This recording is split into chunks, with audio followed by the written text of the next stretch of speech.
Ki Hajar mendefinisikan pendidikan itu sebagai tuntunan. Jadi tuntunan ya berarti pendidikan itu sebenarnya nuntun. Kan banyak orang menganggap pendidikan itu ngisi, tapi sebenarnya pendidikan itu menuntun. Kayak kita nuntun anak kecil itu loh, potensi berjalan ada di anaknya. Kita hanya nuntun biar dia bisa tegak, bisa melangkah sendiri dan tidak jatuh. Bukan kita yang membuat dia berjalan. Dia sebenarnya sudah punya potensi, sudah punya kemampuan untuk jalan. Kita hanya ngawal, makanya istilahnya nuntun. Sehingga menurut Ki Hajar, pendidikan itu menuntun segala kekuatan kodrat yang ada pada anak-anak, agar mereka sebagai manusia dan sebagai anggota masyarakat dapat mencapai keselamatan dan kebahagiaan yang setinggi-tingginya. Jadi pendidikan itu nuntun, membangkitkan potensi anak sehingga dia jadi manusia seutuhnya yang selamat dan bahagia. Jadi hakikatnya pendidikan ini, kalian ini kan semuanya sedang menjalani pendidikan. Maka pertama-tama perhatikanlah potensimu, kemampuanmu. Makanya sering-sering saya panas-panasi, saya provokasi, bahwa kamu kenali dirimu, bahwa kamu investigasi dirimu, kamu muhasabah itu dalam rangka apa? Kenali potensimu. Tidak ada manusia yang tidak berguna. Kemungkinan kalau kamu merasa, Pak saya ini gunanya apa, atau Pak saya itu rasanya kok opo-opo tidak iso, mungkin kamu kurang jeli membaca potensimu, sehingga potensinya tidak bangkit-bangkit, tidak keluar-keluar. Ya kalau dalam dunia pendidikan butuh guru yang bisa nuntun, yang bisa membangkitkan, mengembangkan potensimu, sehingga kamu jadi manusia yang utuh, selamat, bahagia. Kenapa bahagia? Ya kalau hidupmu selaras dengan jiwamu, dengan bakatmu, dengan potensimu, kamu kan senang, bahagia. Passionmu kalau bahasanya hari ini. Jadi yo gambarannya kalau kayak kalian misalnya bakatnya apa tapi kuliahnya ngambil jurusan apa. Mungkin kamu bakatmu itu agama, kamu kalau hafalan Quran, kalau disuruh doa, kalau disuruh itu nyaman, senangnya luar biasa. Tapi terus kamu ngambil jurusannya keliru, misalnya jurusan apa yang tidak nyambung sama agama, itu kan kamu tersiksa di jurusanmu. Mungkin kamu bisa lulus karena kamu pinter, IP kamu tinggi, tapi kamu tidak penuh nanti. Ada yang tersingkirkan, justru potensi utamamu. Nah, seorang guru itu yang unggulan biasanya bisa melihat, wah anak ini pinternya di mana, bakatnya di mana. Kalian besok juga gitu, kalau jadi guru atau jadi orang tua, perhatikan anak-anakmu, perhatikan murid-muridmu. Saya bilang tadi, tidak ada manusia yang tidak berguna, tidak ada anak yang tidak berpotensi. Semuanya berpotensi, tinggal ketemu atau tidak ketemu. Kalau kamu hari ini merasa, Pak, saya itu apa toh Pak? Tidak ngerti apa-apa, saya itu tidak bisa apa-apa, belum ketemu saja. Kok sampai besok-besok belum ketemu, ya berarti kamu kurang jeli membaca dirimu. Baca lagi. Setiap orang istimewa, tidak ada yang tidak istimewa. Jadi kalau ada yang bilang di Indonesia itu tidak ada yang istimewa selain martabak, tidak. Di Indonesia itu semua orang istimewa. Hanya saja mungkin kamu belum ketemu. Makanya jangan sia-siakan hidupmu. Kita hidup hanya sekali. Masa hidup hanya sekali aja tidak ketemu potensi unggulanmu yang dititipkan oleh Allah. Oke, jadi itulah hakikat pendidikan menurut Ki Hajar. Nah, itu kalimat dari beliau. Anak-anak hidup dan tumbuh sesuai kodratnya sendiri. Pendidik hanya dapat merawat dan menuntun tumbuhnya kodrat itu. Meskipun mengenyam pendidikan di tempat yang sama dan dididik oleh guru yang sama, tentunya setiap murid punya alamnya, punya jalannya sendiri-sendiri. Jadi kalian meskipun kuliah di kampus yang sama, di jurusan yang sama, ketemu dosen yang sama, kos-kosannya juga sama, tapi nanti jalanmu pasti beda-beda sesuai kodratmu masing-masing. Berarti apa? Pendidik itu mengarahkan, merawat, menuntun, menumbuhkan kodrat yang dimiliki oleh seorang anak. Jadi itu hakikat pendidikan. Oke, sekarang tujuannya itu 3 Tri Rahayu. Kenapa sih kita harus menyelenggarakan pendidikan? Ya sudah, orang punya bakat sendiri-sendiri, biar jalan sendiri-sendiri. Tidak harus diopeni serius, karena pendidikan itu nanti menghasilkan 3 guna yang luar biasa. Yang pertama, hama mayu hayuning sariro. Yang kedua, hama mayu hayuning bangsa. Yang ketiga, hama mayu hayuning bawono. Jadi kalau pakai bahasa Indonesia mungkin lebih pasnya memelihara diri, menjaga dan memelihara bangsa, menjaga dan memelihara alam semesta. Kalau makna letterleknya, hama mayu itu yang mempercantik. Jadi pendidikan itu membuat dirimu terjamin. Hama mayu hayuning sariro, membuat bangsamu terjamin lestari, membuat alam semesta ini langgeng tertib.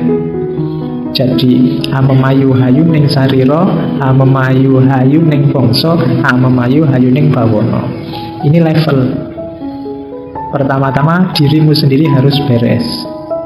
Kalau dirimu beres, banyak orang masing-masing dirinya beres, bangsa kita juga beres. Kalau bangsa-bangsa semua beres, alam semesta juga beres. Jadi pendidikan itu membuat kita beres. Dengan pendidikan, ya pendidikan itu kan muatannya ilmu. Dengan ilmu kan segalanya bisa berkualitas, bisa meningkat. Maka kenapa harus ada pendidikan? Ya demi diri kita, demi bangsa kita, demi kehidupan kita di alam semesta ini. Jadi pendidikan adalah kuncinya peradaban. Kalau kita ingin maju, ya pendidikan jalannya. Kalau kita ingin sukses, ya pendidikan. Kalau kita ingin bahagia, ya pendidikan. Kalau kita ingin hidup nyaman, ya pendidikan. Jadi tidak boleh kita menyepelekan pendidikan, karena kuncinya hidup ternyata adanya di pendidikan. Jadi menurut Ki Hajar, pendidikan berguna untuk hama mayu hayuning sariro. Dirimu itu indah, maka lestarikan keindahannya. Hama mayu hayuning bangsa. Bangsa kita itu indah, maka kita lestarikan keindahannya. Hama mayu hayuning bawono. Alam semesta ini indah, kita lestarikan, kita percantik lagi keindahannya. Jalannya apa? Pendidikan. Oke, ini filosofi dari Ki Hajar Dewantara. Terus dasarnya apa? Oh, ini populer sekali. Dulu kamu SD topimu kan ada tulisannya itu. Ini dari Ki Hajar Dewantara yang jadi semboyan dunia pendidikan di Indonesia. Jadi pendidikan itu dasarnya 3, namanya triloka. Kita yang ada di dunia pendidikan, perhatikan ini khususnya para pendidik. Ing ngarsa sumtulodo, ing madya mangun karsa, tutwuri handayani. Wis apal kita. Jadi kalau kalian berposisi di depan harus memberi contoh. Public figure harus memberi contoh. Kalian punya anak buah harus memberi contoh. Jadi yang ada di depan harus memberi contoh. Berarti kalian harus jadi yang baik, jadi teladan. Ada kelebihan apapun yang kalian miliki di antara temanmu, di antara lingkunganmu, berarti kalian sedang engarso. Tugasmu apa? Sumtulodo. Kalian dilihat orang, kalian diikuti orang, maka beri contoh yang baik. Jadi ini kamu ingat-ingat besok kalau kalian jadi apapun, punya jabatan apapun, berarti kalian sedang engarso, kalian sedang di depan. Berarti tugasmu apa? Sumtulodo. Berilah contoh yang baik. Ya kayak saya ini kan sedang di depan, kalian lihat saya semua, itu ya mau tidak mau saya harus sumtulodo, memberi contoh. Kalau boleh saya nggak pakai baju resmi gini, sarungan wae, kaosan kelekaran mungkin santai ya. Ini ya tidak enak. Kenapa? Kalian nyontoh aku nanti. Jadi harus sumtulodo. Kamu di depan adikmu di rumah juga harus sumtulodo, karena kamu ada kelebihan di depan adikmu, kamu di depan dia. Oke. Nah, yang kedua, ing madya. Ing madya itu di tengah jalan, di tengah-tengah posisinya, sedang bareng-bareng. Yang dilakukan apa? Mangun karso, membangun kreativitas. Jadi kalau kalian ada di tengah, Di tengah berarti berposisi sedang bersama, sejajar dengan yang lain. Kamu sama temanmu di kelas itu kan sedang bersama, sedang bareng-bareng. Yang harus kamu lakukan apa? Mangun karso, kreatif lah.